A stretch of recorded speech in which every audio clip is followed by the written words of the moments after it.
Hello and welcome to 2025. I hope you've had a wonderful festive break and have hit the ground running, because certainly this year is kicking off with a hell of a pace, isn't it? And that's been true for us here at IAP2 Australasia as well. So we've already been making submissions and doing some work advocating for our engagement profession. So on the 14th of January, so as a sidebar note, that's my wedding anniversary. So on my wedding anniversary, we made a pitch to the Productivity Commissioner.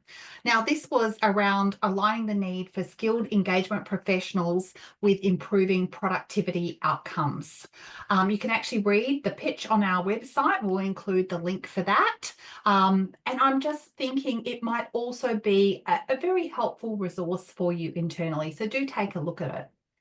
Now that links into another piece of work that we're undertaking. This is a much longer term piece of advocacy work, and it's with the Occupation Standard Classification Australia, or OSCA as it's affectionately known. So we are advocating to have engagement professionals recognised as an occupation. So we've met with the Australian Bureau of Statistics in Canberra. We had a very positive meeting with them, and they've laid out for us what the process and timeline is for making this all happen. The first thing you've got to do is meet the threshold. And based on the last census, we already meet the threshold. You already put down that you're engagement professionals. So thank you, because that's a huge, huge help. So it really is a long-term project. Could be 3 to 5 years before we see any real progress. And it's possible to replicate this piece of advocacy in New Zealand as well. So we'll keep you posted on that, but not very frequently, because it's going to be very slow moving. You may have seen on LinkedIn this week a post from me sharing our press release.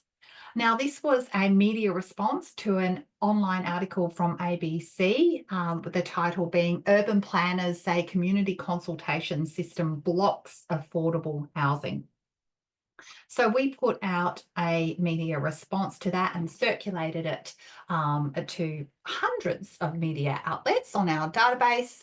I just do want to have a big shout out and thank you to both Lisa Prowse, who is a qualified planner and a fellow of IAP2 Australasia, and Kirsty O'Connell, who is co-founder of the Institute for Infrastructure and Society, I2S, at the Australian National University. Now, we have a research partnership with I2S, and so we were delighted to quote their research and a couple of wonderful quotes from Kirsty, which you will enjoy reading as well. Our position is, quite firmly and unsurprisingly, that public engagement is not a roadblock to progress. It is the foundation for better decision-making, stronger communities, and more effective governance. And again, we'll provide you the link and you'll be able to read that press release on our website. Moving into some resources. Now, we have resources in development. So these are coming through the pipeline, and we will get these out to you in the first half of this calendar year. The first one is our first policy paper, which is the Inclusive and Accessible Engagement Policy. This has been built on the position report, which is published on our website. So thank you to everybody who's contributed to helping us develop that position report, because that is the foundational document for our inclusive and accessible engagement policy. So it is working through its final stages now, and we're hoping to launch that at the New Zealand Symposium. So keep an eye out for that. We also have 2 thought leadership reports still making their way through the final stages. I'm looking forward to seeing those drafts from the authors in the next month or so, 4 to 6 weeks, fingers crossed. Plus, the research working group is working on a couple of practice notes. Now, we do have other practice notes available on our website, and so these will be added to that growing library of practice notes to help you with your everyday jobs. So we look forward to sharing these with you as they launch.